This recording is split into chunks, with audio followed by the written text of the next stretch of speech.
The term Chinese medicines is generally used for all kinds of herbs and other materials used in Chinese traditional medicine.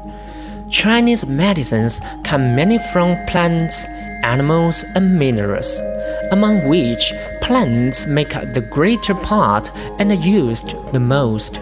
So Chinese materia medica was known as herbology in ancient times. In modern times, the term herbology has gradually changed in name to Chinese materia medica. China is a country with vast territory and rich resources. People have ceaselessly discovered new medicines and summarized their clinical application in everyday life. The number of recognized Chinese medicines gradually increased, and now the number of species and materials used has reached a total of 8,000 different kinds, of which 500 are commonly used clinically. Because traditional Chinese medicines mostly originate from natural resources, they are also called green medicines.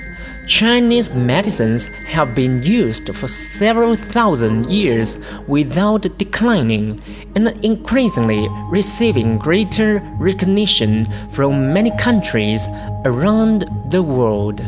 Initial knowledge of Chinese materia medica was formed gradually after our remote ancestors consciously tested and observed their properties over a long period. It was recorded in ancient books that Shen Nong tasted hundreds of herbs and in one day came across toxicants about 70 times, showing vividly the hardship in getting to know Chinese materia medica suffered by our remote ancestors.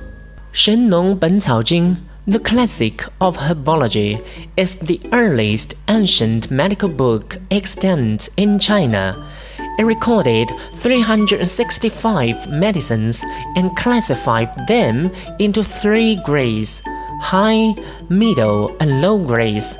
It also discussed the 4 attributes and 5 flavors: toxicity, monarch, minister, assistant, and envoy effects, as well as the compatibility of Chinese medicines, which established a basis for the development of the Chinese materia medica. The great Ming Dynasty medical scientist Li Shizhen, who summarized and synthesized ancient herbology in all his life, spent over 27 years editing Ben Cao Gang Mu, the Grand Materia Medica.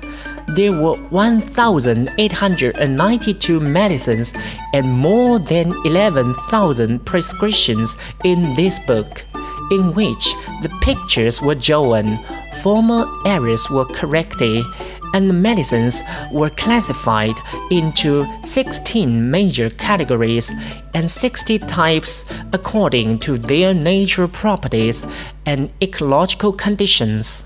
Li Shizhen made outstanding contributions to the development of the Chinese materia medica and is recognized as one of the greatest scientists in the world.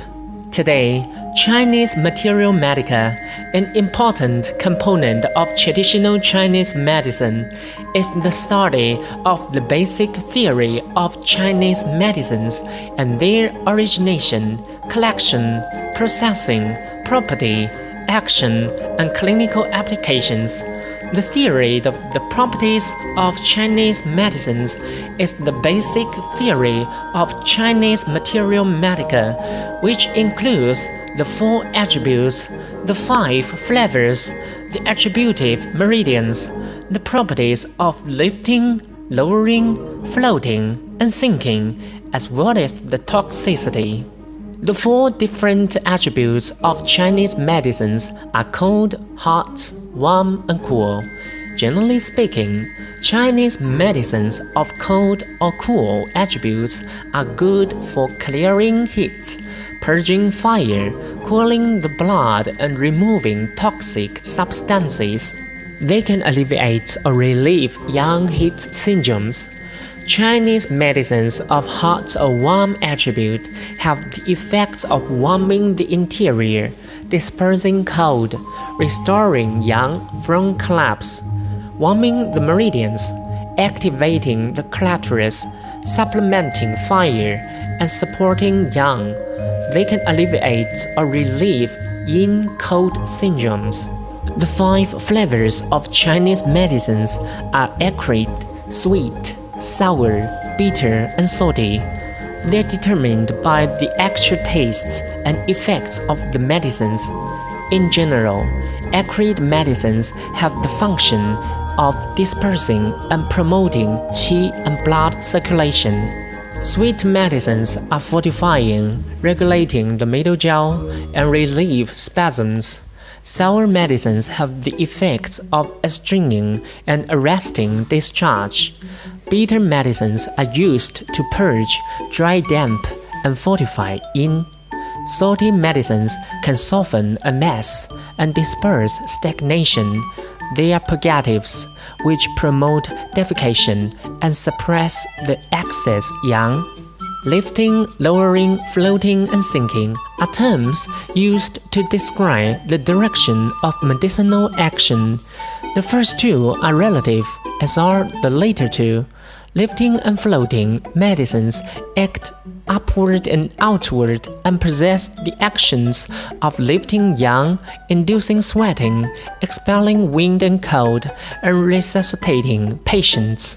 Lowering and sinking medicines act downward and inward and have the actions of suppressing the hyperactive yang, descending counterflow of qi, relieving asthma, astringing, promoting excretion, and eliminating damp.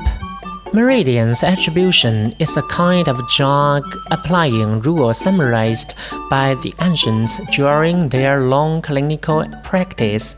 They came to know that some medicines had special therapeutic effects on some diseases related to zangfu organs and meridians.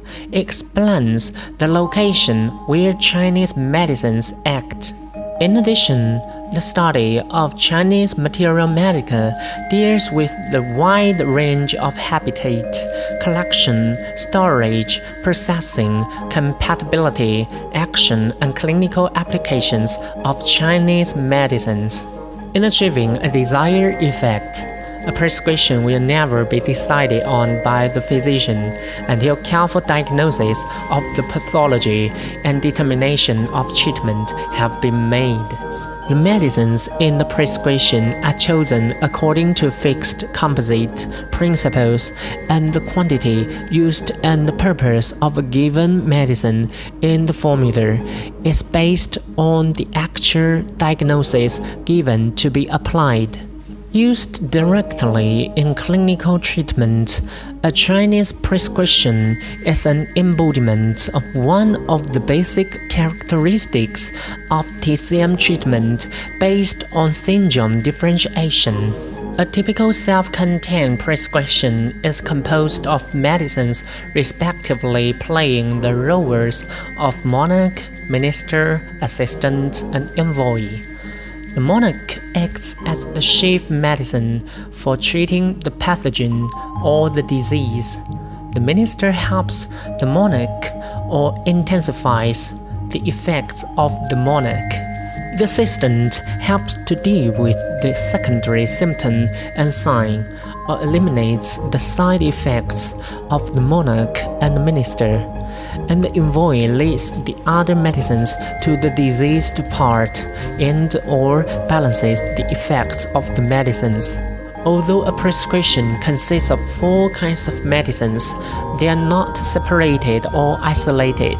Instead, their scientific combination and hierarchy create a dynamic inner link between them and produce mutual influence, interaction, as well as a comprehensive response. It is evident that the composition of a TCM prescription is fairly rigid.